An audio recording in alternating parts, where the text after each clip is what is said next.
So the politics around energy and climate change polarised Australians during the 2019 election, as we all know.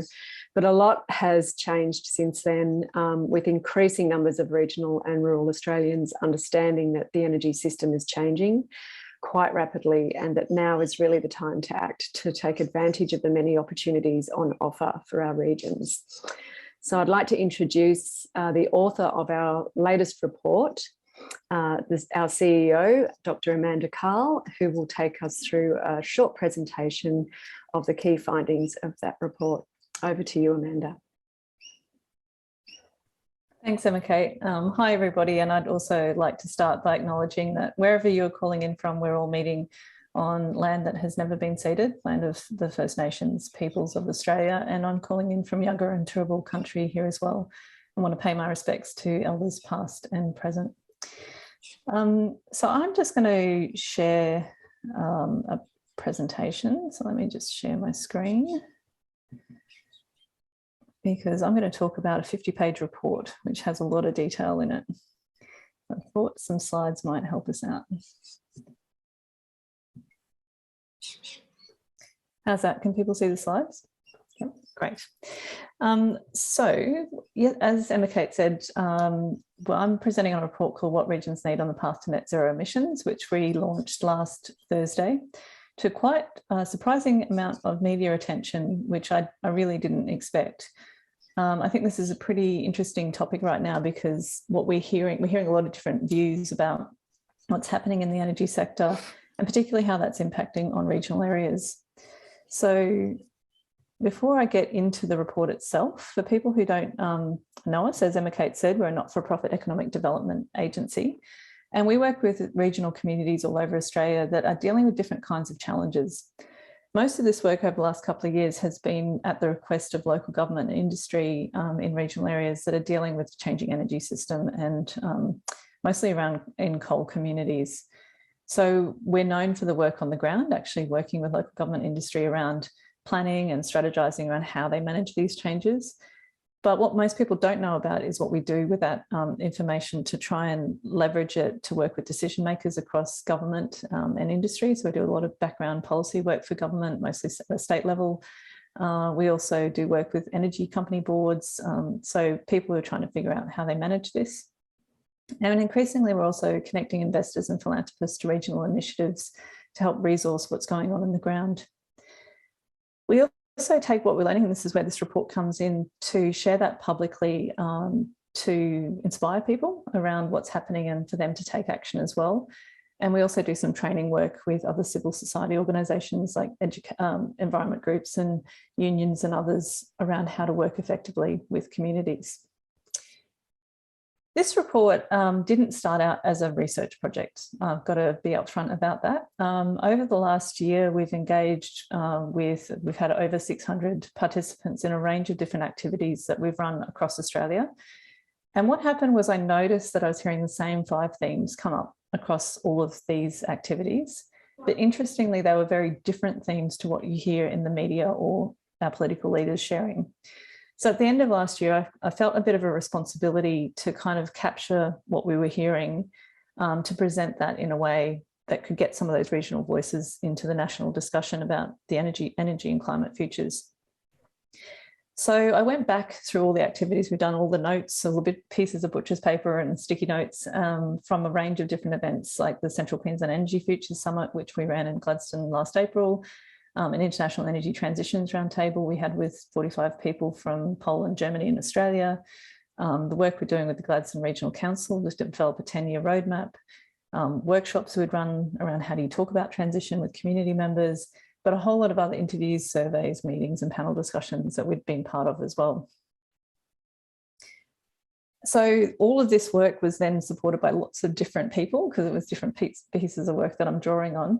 But before I go any further, I do want to acknowledge the support of Gareth Edwards, who's here, and from who was able to help us access funding that came from the British Academy through the University of East Anglia, and other project partners we've had over the last year. But also really recognise the Foundation for Rural and Regional Renewal, through which we have a donations account and the philanthropic support we get through a number of different family foundations through the Australian Environmental Grantmakers Network, as well as a Maya Foundation grant and a Groundswell grant. So about half of our funding actually comes through philanthropic support and half is paid work, fee-for-service type work. In terms of where we've worked over the last 12 months, probably most of the work has been in central Queensland. So if we look at the mix of participants, there were over 600 people participating in those events. That actually equated to 505 individuals, because some people participated in more than one event. And most of that was in central Queensland. So about 40% of respondents were from central Queensland. That's not just Gladstone, it's Rocky, Livingstone Shire, Banana Shire, Central Highlands, and then a bit further north into Mackay and Isaac, Whitsundays region. The second region where we've done more work is the Hunter. So it's probably about 20% of people were focused on the Hunter. 20% were the rest of Australia, and we did quite a bit of work in the Northern Territory around gas futures. So it's not just coal, but fossil fuels as well. Also, I had contact with people in Collie and also Latrobe Valley and Geelong. And the last 20% were made up of professionals who are based in the capital cities, but are working either across Australia or in regional areas. So that's academics and researchers, it's industry executives and government representatives as well. That's kind of the mix. In terms of the sectors represented, it's pretty evenly split, almost like a quarter between industry, government, mostly local government, although quite a few state government representatives as well, community members, about a quarter, and then a quarter is those other groups, which I'd probably describe as civil society groups, like environment groups, community groups, unions on the ground. So what came out of the work that we've been done? And I think that probably the thing that media last week was most interested in is this idea that the conversation has shifted in regional Australia. And I've seen that shift quite dramatically over the last year. So even a year to 18 months ago, there was a lot of hesitancy and a kind of silencing around this debate after the last federal election. People felt it was sort of very personally risky to kind of talk about this. And I saw this in action in work that we're doing around central Queensland with local government, state government, and meetings we had with a couple of energy companies, unions and environment groups back in December 2020. They're all saying the same thing behind closed doors, that things were changing very quickly. We need to have an honest conversation about the future of coal and also how we're going to grasp the opportunities around renewable energy in the region to boost the economy. But when I said, great, everyone else is saying the same thing, why don't you get together and have this conversation? I got the same response, which is, oh no, we can't be the ones to start that conversation. It's too politically risky. I might lose my job, was the kind of theme of that conversation. So we offered to host a summit to bring everyone together and take on that political risk and put people in the same room to actually have that conversation. In the lead up to the summit, we were met with a lot of fear and a lot of skepticism from participants we wanted in the room. People were worried about losing their jobs. People were skeptical about whether it was possible to have a civil conversation about this or whether people even cared. In the end, we got nearly 150 people into the room that represented heavy industry, energy companies, fossil fuel and renewables, unions, environment groups, traditional owners, education institutions, and people were pleasantly surprised that they could have a very productive and positive conversation that focused on the economic opportunities moving forward for the region. And the framing was, let's get on with it. What's the work that we need to bring this forward? We had some really amazing outcomes from this. It wasn't just a 2-day talk fest. It catalysed a whole lot of action in different ways. So the Gladstone Regional Council decided after that to go ahead with developing a transition plan. We heard from Trade and Investment Queensland that they had a flurry of investor inquiries from Japan and Korea straight after the summit. And we saw some of the biggest companies in the region announce their decarbonisation plans, like Rio Tinto and Cement Australia, in the weeks after the summit. It also sparked a national debate in the media, particularly in the business pages, for an unfortunate reason. 2 days after the summit, one of the CEOs of the energy companies that had made a statement at the summit around needing to diversify their energy portfolio because they couldn't compete anymore, their coal-fired electricity plants couldn't compete anymore with renewable energy. That CEO resigned unexpectedly, and that hit national headlines. For 12 weeks after that, there were media reports and commentators saying, why can't we just have an honest conversation about energy in this country? So it really highlighted how sensitive this topic is, but it has really shifted since then. And if you think about the announcements that have been happening around green hydrogen, renewable energy over the last 12 months, there has been a shift to generally an acceptance that things are changing. And increasingly people getting very frustrated on the ground, and this is not just in central Queensland, but other regions that we've been working in, like the Hunter, that there isn't a plan. They don't feel that government has their back at the moment. And there's a sense of needing to get on with the work at hand, which is quite a dramatic turnaround in a 12-month period. But these conversations need to be held in a very careful way, and we need to do it in a safe way, which is what this comment from one of the participants was talking about. You know, there are real consequences for people and how we talk about this and how we move forward. I might say in the report, there's a lot of different quotes in there, which I would really encourage you to have a look at.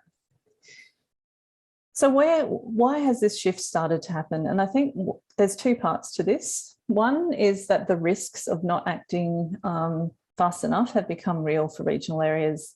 So at an international level, we've been hearing big announcements from our trading partners that they're increasing their emissions reductions targets. We're hearing about things like carbon border adjustment mechanisms and tariffs on high carbon commodities that'll impact on our export revenue. But this has suddenly become real on the ground in coal regions, because they're seeing thermal coal mines approved, but not necessarily go ahead because they can't get the finance. Even with the coal price going up, we're not seeing that supply of thermal coal go up in the same way. Metallurgical coal is a different story. And also we've seen a whole lot of early coal plant closure notices happen over the last 6 months or 6 months to a year. And this has made it really real on the ground for people. But the flip side of that, the flip side of that is not just the risks, but the opportunities have also become real to people. So the number of jobs in renewable energy, the sorts of minerals that we could be mining that we need for the renewable energy as well, types of things we can manufacture from green hydrogen to renewable energy parts, batteries, vehicles, electric vehicles are being produced in Australia. The land use sector and the role agriculture can play to draw down carbon, but also the jobs that we need to do to actually help existing industries to adapt. And a lot of this work has come about because of some excellent reports that have been done by other organisations, universities, Climate Works Beyond Zero Emissions, ACTU, ACF, Deloitte. Like, there's been so many reports that have come out that really highlight the numbers of jobs into the future, and that's starting to really reach regional areas as well. So the need for an honest national conversation was one of the first really big theme, and that government needs to play a role in that. This links to the next point, that people were really asking whose job it is to help them manage change. So they've gone from kind of denial, not wanting to talk about it, to going, okay, we need to get on with this. Whose job is it to help us? Who's got our back? And increasingly people calling for a national plan with much clearer and more ambitious targets that signal that we're serious about managing this change and building new industries. Surprisingly, this has been coming from industry most strongly, that they need this policy certainty and is feeling that they're going to miss out, or they are missing out on investment, because at a federal government level, we're sending mixed signals to the world.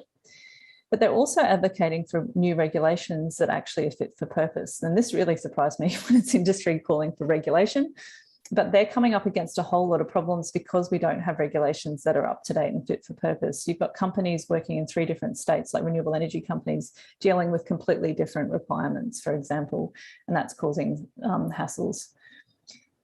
From a local government level and community level and environment and civil society groups, the point that they are making is that planning at the moment isn't appropriate, that we need much more inclusive, participatory and ongoing processes that are regionally led if we're going to manage this change over time. It's not enough for a consultant to come in, write a report and say, this is what you're going to do for the next 5 years. We need structures and processes on the ground to help people make that happen. And there's some quotes to that effect down here. Another surprising point that came out around the planning stuff, which I hadn't expected, was it's not just planning for the future industries and the workforce issues and things like that, but it's as much about also needing to start to be honest and plan for the decline of fossil fuels over time. Most people accept we've got fossil fuels right now, but they also accept that at some point in the future, these are going to decline and could decline quite quickly. So we need to use the time that we've got to actually plan how we're going to manage closure of power plants, for example, and the decline of mining, coal mining as well. In terms of the systems and structures that people are saying they need to support that regional level change, there was an increasing amount of focus, particularly at the end of last year, of people asking us what other countries were doing to manage this change, and an interest in things like national and or regional level transition authorities, that like similar to what we're seeing with the Coal Commission in Germany. But the idea that it should not be a top-down kind of process, there needs to be an independent body whose job it is to manage all of the different aspects of the energy transition. So that's not just energy, but it's community benefits and environmental regulation, it's supporting industries to adapt, it's economic diversification. These things don't fall neatly within existing government departments. So there was a sense that there's a need for a body that sits between all of those to coordinate across different government departments with industry and communities, and at all different levels, from local to state to national. And with that needs to be generous and ongoing funding to support not just the transition authorities' planning and coordination activities, but also worker support, workforce development, economic diversification, infrastructure development, research development, training, people highlighting the importance of regional universities, environmental, so protecting and enhancing land and water resources. And also really interesting and very, very strong point that's come out has been the need to invest more in regional services. So that's like health, education, aged care, childcare services. And something I hadn't really thought of before, that's not just about the livability of the region and basic human rights. It's actually going to affect where companies and workers, whether they relocate to regions or not, and which regions are more attractive and can attract that investment into the future. So as one woman said to me, if you can't have a baby in this area, are you going to move your whole family here, or are you just going to fly in, fly out from Brisbane? So these are the sorts of questions that people are saying on the ground, that things that they need to manage this.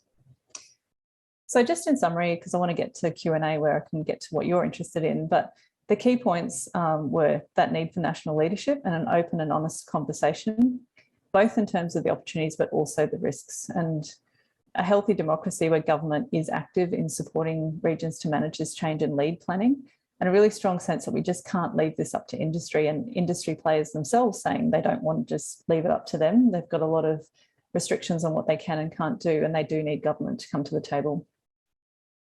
Strong theme around needing a national plan. So there's this net zero 2050 target, but what does that mean in the interim? Where are the targets? What's the pathway to get there?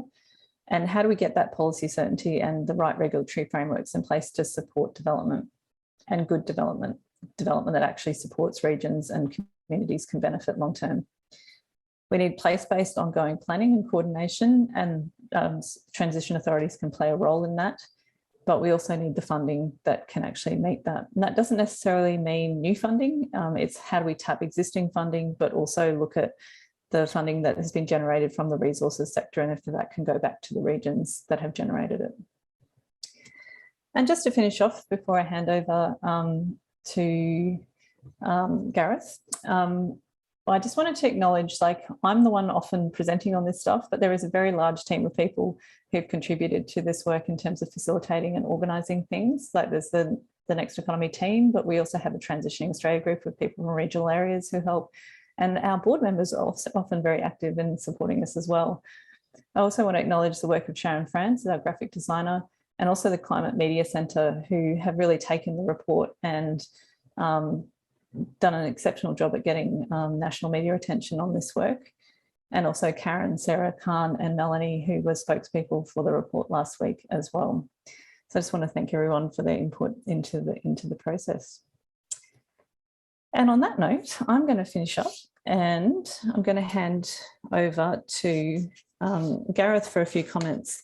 So Gareth is an associate professor of the University of East Anglia, originally Australian, been living in the UK for a long time, and he's back here as a visiting professor at the University of Sydney. He's been doing some really interesting work recently, talking to people about the concept of a just transition and what that means in the Australian context. And on that note, I'm going to hand over to Gareth and stop sharing my screen. If you've got questions, sorry, and just as you go, if you've got questions, just put them in the chat and we'll get to them after. Thanks, Amanda.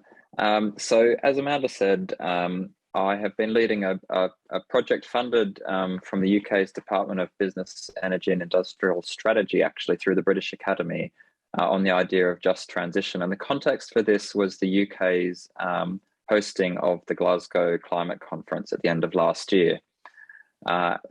As part of that, they've been trying to push through what they call this breakthrough agenda, which is some key actions towards decarbonisation across 4 key sectors. And they funded a bunch of research studies, very short-term ones, on the theme of just transition. So they're framing this breakthrough agenda in terms of a just transition. And so what we did in our study is we were looking at what does a just transition mean in Australia and what are the barriers to achieving it.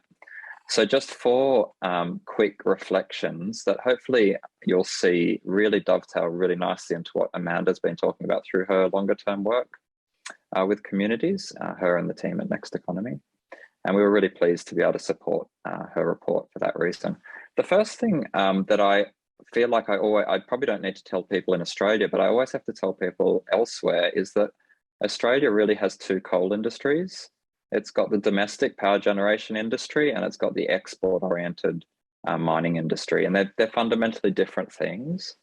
So 5 years ago, there was no sense that transition was on the cards for Australia's domestic coal-fired power generation industry. So it was a massive shock when ONGI said, we're going to close down Hazelwood, the biggest coal-fired power station in Victoria, with only a few months' notice. But as Amanda said, the tone has changed. So I don't think it surprised many people when Origin Energy a couple of months ago said, we want to close down Eraring on the shores of Lake Macquarie in New South Wales. So there's already a conversation about transition in Australia's coal power sector. But actually nearly 90% of Australia's coal is exported, either for thermal power generation overseas or as inputs to steel and cement production. And it's much harder to talk about transition in this context, particularly at the moment with coal prices at near record highs. But the thing we found was that actually, if you dig a little bit deeper, you find that Australia's largest coal miners are talking about transition and they're pursuing transition strategies. So Glencore's Australia's biggest coal producer at the moment, they're actually counting their scope 3 emissions. That's emissions associated with their Australian coal burnt elsewhere. And they say in their recent report that they want to responsibly deplete their coal portfolio over time. The other major coal producer in Australia, BHP, has taken a different tack and has said it wants to sell all of its thermal coal assets and focus only on metallurgical coal. So 2 coal industries that we need to think about in a lot of cases separately.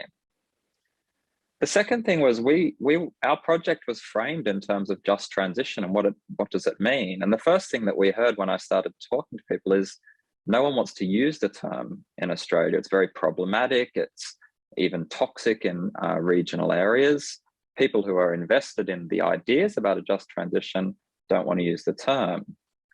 And it seems the main reason for this is the small number of very loud voices who have successfully managed to equate just transition with job losses and unemployment. And you saw Barnaby Joyce doing this just 2 weeks ago. He was in Gladstone. And I think David Spears was saying, are you going to talk about transition? He said, we're not going to be saying to people the word transition because that equals unemployment, which is actually the diametric opposite of what a successful transition would deliver. But that framing has resonated in regional communities for at least a couple of reasons. Firstly, because often the people calling for a transition or a just transition are not locals and are not perceived to understand, whether they do or not perceived to understand the communities that they're talking to. And secondly, regional communities have had very bad experiences of restructuring programs in the past. And an example that's often given is the wind down of Australia's car manufacturing industry. But the major reason that it's hard to talk about a just transition in Australia is actually because government is fundamentally unwilling to even mention the word transition, let alone what a just transition will look like. And our study found that people from all the key stakeholder groups want to talk about, want to plan for a transition. And this reinforces what Amanda said her experience is too. But the federal government particularly really needs to step up to the plate. So then we asked people, well, what can we do to have some productive conversations about transition? And we got lots of different advice, but I'd summarize 3 key things. The first is to listen. So Amanda's report's an excellent example of what happens when you go into regional communities and you listen to what people have to say. You listen to their aspirations, listen to their fears, and then say, okay, this is the situation. What can we do to move forward? Once you've listened, then actually we need to be more concrete when we talk about transition. Some of the damage that's been done to the term in Australia has been people calling for a just transition. We need a just transition. We need to get off coal ASAP, but without explaining what's actually happening at the moment, what the opportunities are for regional communities, also what the risks are and what the uncertainties are in that process. And really saying a just transition means practically supporting communities who are required to change the most. So it's not just transition equals unemployment. It's just transition is the way to avoid unemployment and other negative impacts on communities in necessary changes to our energy system. And the final thing is to focus on community. So often internationally, the term just transition has been applied fairly narrowly to workers and to their ongoing wages. So workers in fossil fuel industries or other polluting industries, when they're wound down, how are we going to look after those people? And we must. But you can't look after workers without looking after the communities that they're in. And particularly in the context of Australia, where a lot of Australia's coal workers are actually really quite well paid for the work that they do, looking after the other people living in regional and rural communities is vital. So to summarize, we get to choose. Do we have a just transition or do we have a disorderly transition? If we can start talking about a transition and we can work together to plan for it, we can have a just transition. But if we don't, if we let the transition happen to us, which is the risk if we say, well, the market will decide or our international partners will decide when they're going to stop buying coal, then we will bequeath on particularly regional communities considerable damage and also further damage Australia's economy and its international standing. So that's just some reflections based on the project that I've been working on. And I'll hand over to John now. Well, before we do that, maybe I can introduce John to everyone. Thanks, Gareth, for those reflections. That was great. You're able to pick up on a few points I didn't have time to do. John is, I've known John for many years now and have the pleasure of working with him. He's part of the board of the Next Economy, but he's worked for a long time at the University of Melbourne, is currently a senior research fellow with the Melbourne Climate Futures Institute at the University of Melbourne. He is very well known both nationally and internationally for his work on just transitions. So I'd like to invite him now to offer some reflections on what he's been hearing. Thanks, John. Thank you, Amanda. So just making sure that the technology's working there. Yep, good. So the first question I'm often asked by energy transition researchers and policymakers in countries like Germany and Spain and Canada is, what the hell is going on down there in Australia? You've got so much sunshine and so much wind energy and so many highly skilled energy workers. Surely you should be leading the race to become the world's first renewable energy superpower. And of course, one of the questions I'm most often asked by communities and workers on the front line of Australian energy transitions is, what can we learn from international experience about key success factors for maximising economic opportunities and making sure no one is left behind in creating just and prosperous zero carbon regions? So 4 key takeaways from systematic reviews of hundreds of peer-reviewed articles on coal phase out and from many hundreds of conversations with policymakers leading international work on regional energy transitions. One, a proactive and collaborative and well-coordinated strategy for phasing out coal is surely going to achieve better employment and health and environmental outcomes than an unplanned reactive approach. And that's surely why the German government's comprehensive plan for accelerating the phase out of coal is backed by over 40 billion euros to support economic renewal, employment and community services. Two, broad support for a rapid shift to a zero carbon economy depends heavily on coal workers and communities being really convinced that governments and business are genuinely committed to creating long-term, high-quality jobs, which is also why in Alberta, Canada, the design and delivery of financial support for coal regions has been informed by extensive ongoing conversations and partnerships with unions, employers, farmers, educational and community organisations.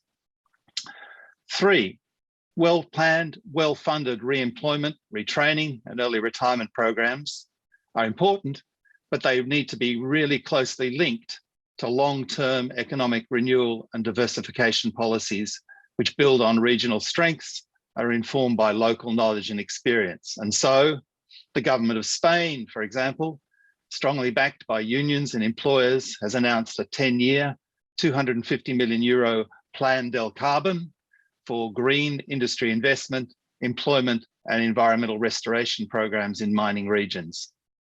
And four, national and regional transition authorities, a point that Amanda highlighted. National and regional transition authorities can and should provide crucial leadership in ensuring respectful local engagement is backed up by well-coordinated investment by governments at all levels. And so the Scottish Government's Independent Just Transition Commission continues to consult closely with workers, communities and industries on the best ways of maximising the opportunities of decarbonisation and mitigating transition risks. What might international and Australian learning about success factors for maximising regional energy transition opportunities mean for Australian policy priorities? Well, as Amanda has noted, a good way to begin might be a legislated commitment for a nationally coordinated economic renewal and employment plan for coal regions, informed by respectful and inclusive consultation with workers and communities. Perhaps this work could include a close look at the Beyond Zero Emissions Plan for renewable energy precincts, creating thousands of new jobs in the Hunter, Latrobe Valley and Central Queensland. Maybe it could also consider matching the Greens' $19 billion commitment to support a 10-year job guarantee for coal workers. As Gareth noted, it should also certainly pay close attention to the needs and concerns of all community members, including women, young people, people with disabilities and Indigenous communities. And all of this work could usefully be underpinned by the establishment of an independent National Energy Transition Authority, coordinating and driving new regional investment and employment policies. I'm really looking forward to hearing more about these possibilities in the next election leaders debate in Australia. I'm hoping anyway. And being able to let our friends and colleagues in Germany and Canada and Spain know that a serious and thoughtful decision has now begun in Australia about the actions regions need to take on the path to net zero. And I'd like to again congratulate Amanda and the Next Economy team on this really valuable and timely report. Thank you. Thanks, John. It's really good to be able to situate the points that are coming out from regional Australia in that international context and seeing more and more convergence coming to the fore. And that's because of the work of a lot of different groups since the last federal election, I think, is really starting to come out. Emma Kate, I'm going to hand over to you because I think you've been tracking some of the questions, and if there's ways to make, there's a lot of questions, pull some of them together, that would be great. Yeah, I think just in terms of ease of tech, we might just, I've written all of them down so far, and I think I'll just read them out because I'm just a bit wary that the tech might not be there to allow everyone to unmute, if that's okay. So there was a question around the presentation. So we will PDF the presentation and send it out to people along with a recording for those who are interested. Laura from AP4CA has asked, have we engaged in all sides of politics in the preparation of this report? Yes. Yep. So, sorry, I'm off mute. Yes. So yes, that was one of the interesting things when I looked back over everything that we've done over the last 12 months was the diversity, not just in terms of regions and sectors. And I was actually surprised at how even the representation was across sectors, but also political representation. Probably a lot of people would be very conservative voters, actually, particularly when you're looking at the local government mix and some of the industry players as well. We have, whenever we've released reports like this, we've requested meetings with both state and federal government departments that have direct relation to the topic. So that's been across different political lines. But the other interesting thing is if you look at Australia-wide, we think this is kind of an issue that's divided along political lines. I don't know that it is anymore. Like if you look at some of the stuff that's happening in New South Wales and the support that in establishing the Hunter Expert Panel and the Royalties for Rejuvenation Fund, that was led by an LNP government and supported by Nationals. So I think it's starting to shift now. It's not as black and white as it used to be. Great. This one's from SB, who has asked a number of questions. How constructive is industry in providing ideas and principles for regulation and planning that support all stakeholders beyond its own interests? We've had quite a number of industry-specific forums, and in the most recent work we've been doing with Gladstone, we've gone even deeper, like more specific than that, and had different industry sectors in different workshops so we can get more deeply into the issues. And one of the things that's always been surprising is how grateful they are that we're hosting the conversation as a forum, because I would expect that they're meeting all the time, particularly the new hydrogen industry, and there are some efforts to get them together. But often they can't lead that themselves because there's kind of competition laws. They're not necessarily allowed to share information if they're all going for certain bids. So ideally it would be government, but at the moment it's us, bringing people, and Climate Works are doing similar kind of work, bringing them into the room together, creates a space where they can actually start getting into what's the things that are stopping us from being able to move forward. And you know, and some voices in the room, not all, saying, well, you know, we should be talking about there's some community pushback starting to happen against some of the big renewable energy projects, and they know that that's the case because they haven't done their work in terms of community engagement, making sure benefits are actually going back to communities. In states where that's required, where there's higher requirements in New South Wales, they're doing more of that. In Queensland, it's not required, so it's not happening, and they're starting to get the negative impacts of doing that. So interestingly, industry saying, oh, maybe we need to pick up our game here around a range of different regulations. But then there's others who say that's not our job too, quite openly in workshops. So I think that's where that's government's role. And as one person, industry executive, said to me, you know, people are always going on about government needing to intervene because of market failure. Well, we've got the opposite situation now. We've got, you know, market having to deal with policy failure, and that shouldn't be our job. So. John or Gareth, did you want to add to that on the industry point? No? Okay, the next one's from James from Canna. How influential are the laggards and blockers and the narratives that change will be disastrous? Despite the very positive steps toward embracing and capitalising on the energy transition you've described, and as he observes in the Hunter, laggards continue to dominate. Witness the drum last night in Rockhampton with only pro-coal voices, and the Newcastle Herald's ongoing alarmist coverage regarding the Eraring closing early.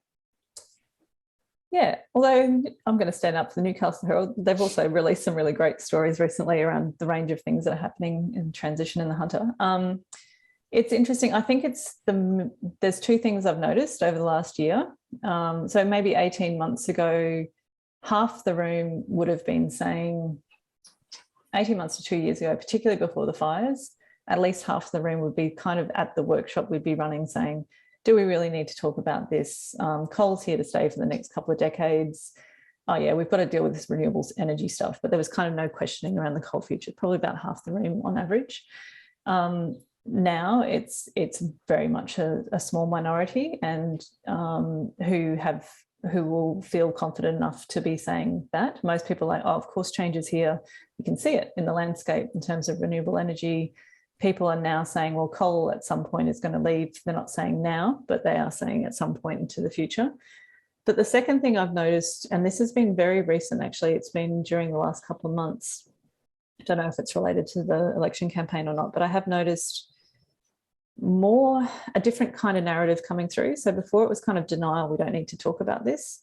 Now the people who are kind of feeling like they need to defend coal and saying that it's under attack, and the line has shifted. The sorts of things people are talking about is that it's irresponsible to rush this. It's happening. Yes, we'll have to deal with it eventually, but let's not rush it. Let's slow it down a little bit. You know, we're very dependent on this industry. We can't shut it down overnight. So it's kind of gone from denial to delay, which we've seen with other big changes in the past around things like tobacco and stuff like that.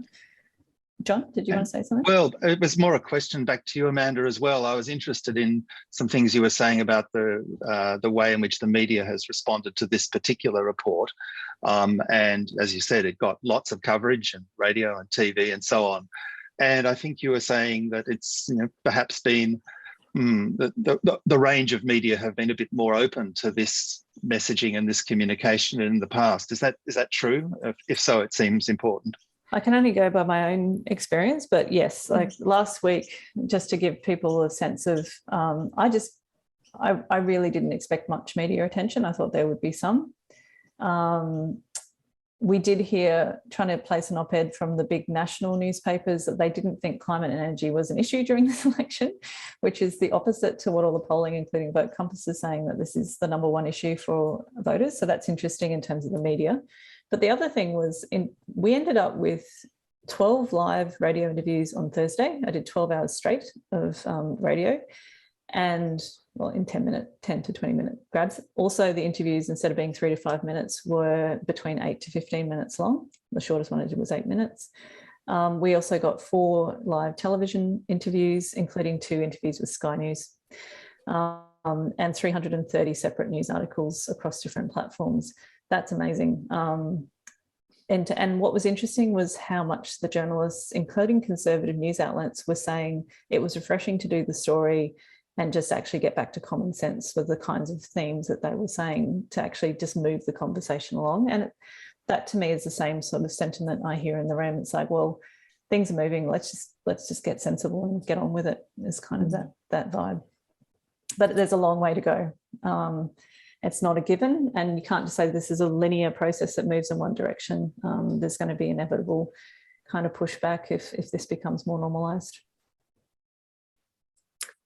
Right. So the next question is from Rose, and she's asking about trust. So trust will be really important to ensure that these plans and any new arrangements will work. How can you ensure trust can be achieved at ground, local, community level? I'm a big believer in the more we can do things face to face and in a place-based way, the better. Because when you're in the room with people and we always start by just presenting the latest data that we can find on international and national trends and the energy, like what's changing in the energy sector. And we break it down, like Gareth said, it's like what's happening in the electricity sector in terms of coal, gas, renewable mix, what's happening with international coal markets, what's the difference between thermal coal and metallurgical coal. So we just present some data, but that we keep that very short and we get straight to what's getting people to talk about what's actually happening in their local area. The people who are directly involved in managing these changes, what are they seeing? What do they need? And once that is grounded and it's local people talking to local people and setting it up so people are listening to people and it's safe to share, also when people don't agree, which is very tricky, that's where people's brains kind of shift from trying to defend an ideological position to going, well, this is just a practical issue we need to get sorted out. So let's figure out what the work is that we need to do. So that's what we've learned in terms of that trust, and actually it's not shifting the conversation, it's just creating space for a conversation that people want to have, and genuinely meeting them with where they're at, and not trying to push an agenda from our side, but go, okay, what is really going on here? What do you need? Right. There's a couple of questions which I'll package into one, and that is, can you describe or give examples that you've seen on locally managed transition, whether that's in Australia or overseas, and where that's been done well? And a sort of secondary part to that question is, how fast or slow? So we see there are delay tactics on some fronts in terms of the work that needs to be done.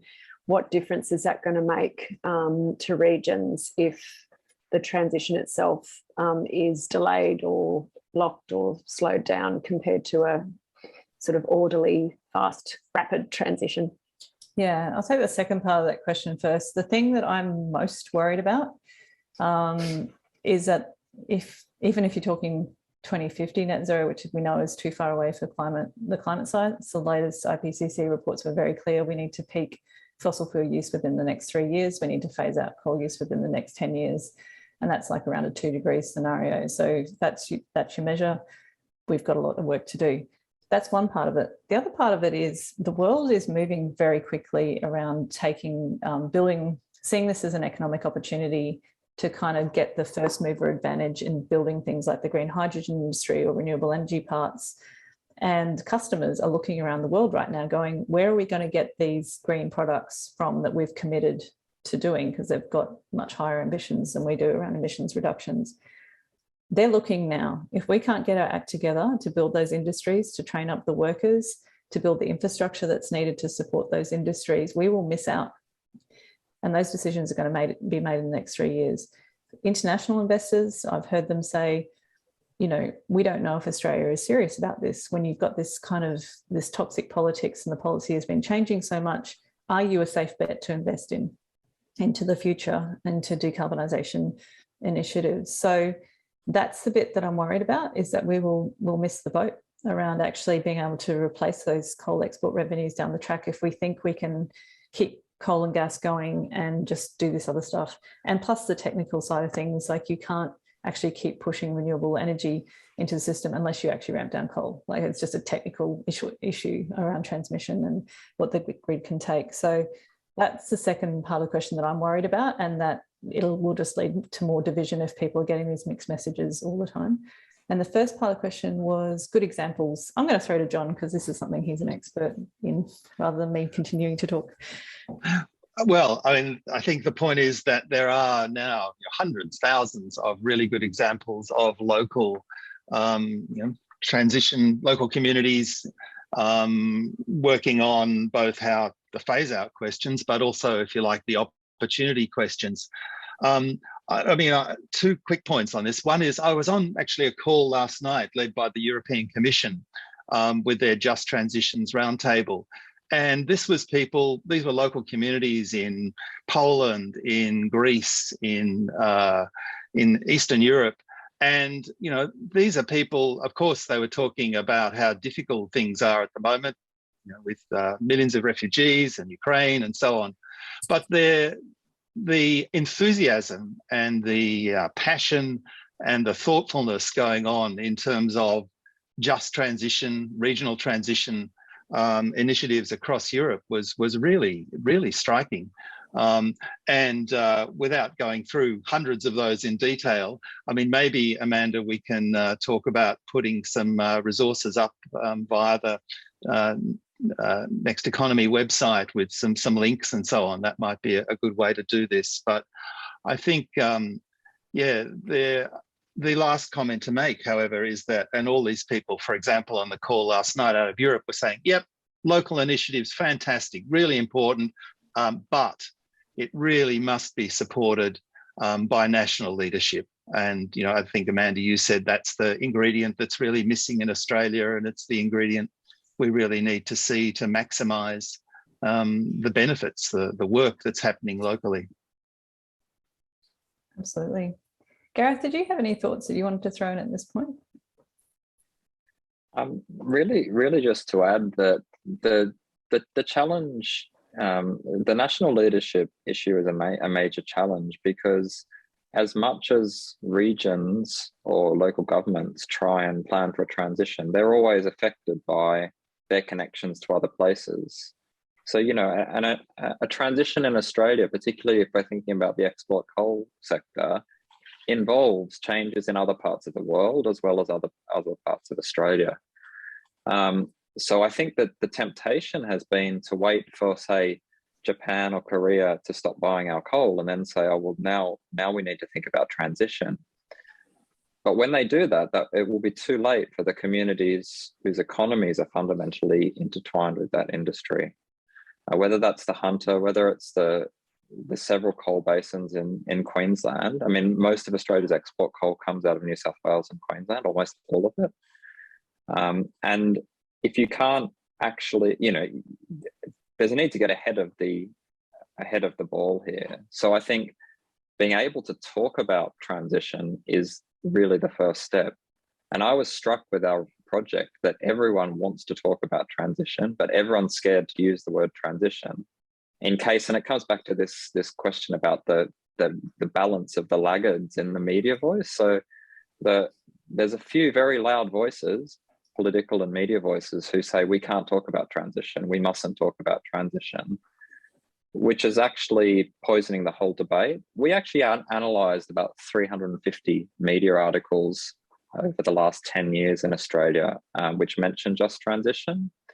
What we found is that there's quite a lot of them where the term just transition was being used by letter writers.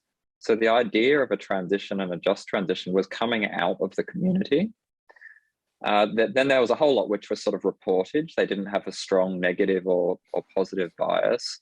And that the strongest place that there was a negative bias towards just transition was in what we called the mainstream or metropolitan newspapers, not in the local newspapers. So I'd kind of support your point earlier, for instance, about the Newcastle Herald, which was the newspaper in Australia with the most coverage of just transition by quite a long way.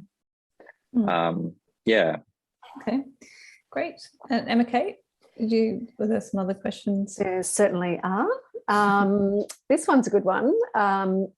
Having watched the last episode of the People's Republic of Malakuta last night, which was a great series if anyone hasn't watched it, post the bushfires in 2020. So this one's from Chelsea Cooper. She asks, have you discovered in your research successful use of local-based citizens' juries to help develop regional transition policies?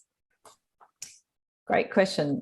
When I was thinking about setting up the next economy, that's the work I imagined I will be doing, really creative kind of democracy tools, participatory democracy, which is my background and what I learnt to do overseas and working in poverty alleviation in Asia and the Pacific. It's been quite shocking to me that there's been so little work done, that just doing bog average kind of standard consultation workshop stuff is already kind of radical for people. So we haven't got to the point of doing that kind of work, but I can definitely see a role for it moving forward. Particularly, unfortunately, I think we're going to see more pushback against some of the big renewable energy projects in the future. So I think we need to be building, and this is what we're trying to do, is trying to build people's political capacity and safety to be able to have open conversations and explore options, like to actually expand options, not shut them down. So and help people have the confidence to actually be able to have that dialogue in a deliberative way at a community level. And it's great to see that there's so many new organisations now that are offering those kinds of services, different New Democracy and Co. So I'd like to see heaps more of that happening. Yeah. There are a couple of questions around jobs, coal jobs, the difference between thermal and metallurgical, how well understood is that at the community level, and the associated impact on employment. And as a sort of a secondary part of that question, there's another sort of a comment really that mining industry salaries are quite high, and there doesn't seem to be much support for other transition from manual labour to automation in other sectors. Why is the mining industry different in the conversation? Why is it being singled out, I guess, above other industries? There's a lot in that question. I think it's being singled out because I know that, it's often people will say, oh, it's not that many jobs, it's only a few % of the jobs in Australia. And I think I did double check this last week, and it's the latest figures are only about 34,000 people in coal mining in Australia, which is down from about 50,000 before before COVID hit. And that's been down. It's just going down since the peak around 2016, I think, 2014, 2016, around its peak in coal. No, 2012. Sorry, don't quote me on that bit, but it has been coming down. And often people say, well, it's not that many jobs, but what people forget is it's the wage issue, and it's also the export revenues that we are dependent on. It is a big part of our export revenue, so that's what we need to be talking about. And also the types of jobs, like making sure that they're good jobs. Like if you're a power station worker, you want to go into a similar kind of job and with similar kinds of pay and conditions. That's not unreasonable to expect. So I think we need a much more nuanced conversation about what those jobs look like. And there's some excellent work being done around the modelling. UTS is doing some of it. Clean Energy Council's doing some, Smart Energy Council. So there's some really good work out there around the types of skills that are needed, what those jobs might look like, you know, what are the skills needed in hydrogen, for example. Oh, great. Actually, they're mostly the skills we use in the gas industry and plumbing right now. So we need a much more nuanced conversation about that. Germany had the policy that as things changed, nobody would be worse off from the change. So they've put in place things like if people are within a certain time period, I think it's 5 years of retirement, they guaranteed that their equivalent of superannuation contributions would remain at the same. The government would make sure that that remained the same, so they wouldn't be worse off when they're retired. Or they subsidised wages to make sure they're a similar rate for certain workers. So that's kind of where if we can take the politics out of it, we can get practical around, well, who needs what, and get a lot more nuanced in that. But another big question from a democracy angle is that a few people have raised is, you know, there's an issue that the mining and coal and electricity industries have been highly unionised. So they've actually had their working conditions and wages protected. The rest of Australia has seen that ebb over time and eaten away. So that's one of the issues, is it's not just that these jobs are so much more valuable, it's actually that they've been protected. And there's a bigger issue around industrial reform that we need to be addressing in this country across all sectors. But that's a much bigger issue, and we've just reached time. We have. Well, I think we should wrap up there. Thank you. We only missed probably a couple of questions, really. So I think we covered most, which was great. So just to let everybody know, we are recording this session. We will send out a link to it from our website, as well as a PDF of the presentation. If you have any questions, please reach us through our website, sign up to our mailing list and all of our social media to keep up to date on what the Next Economy is doing. And if you feel like donating to us, there's also a link to our donation portal on our website to encourage the work that we're doing. So thanks everybody for participating today, and thank you to Amanda and John and Gareth for also providing your expertise, and great to see so many people enjoying the presentation today. Thank you.